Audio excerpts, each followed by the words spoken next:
The monarchies is one of the things that you mentioned. Yeah. You guys were in the news at some point going to hand over, I think it was a car and maybe cattle to the Zia King. Buelekai of Abatembu. Yes. And you're speaking about how Eswatini, they're violating people's rights. Some people want democracy. Why would you guys do something like that? What role do you see kings and chiefs playing in South Africa in the future? Very important role, because we believe that the fight that we're fighting against domination of African people by a minority is not one that starts through a political process. I mean, kings fought against the invasion of their lands and the dispossession of their lands and the killing of and enslavement of their people. So the fight against colonial domination and conquest is rooted in kings and queens and traditional leadership in not only South Africa, but the entire continent. So they play a huge and important role as custodians of our culture, custodians of our traditions, not only in terms of tradition itself, but the tradition of resistance against domination.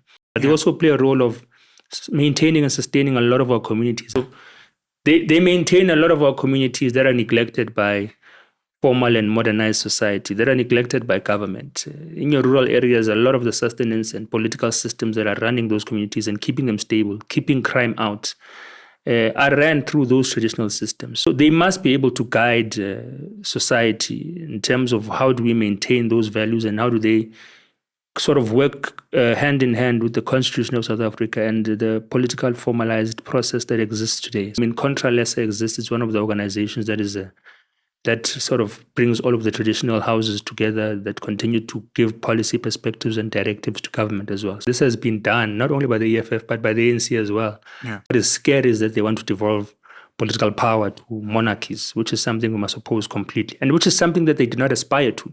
But they're being promised by someone who wants to leverage their votes that they'll be given some sort of formal political power.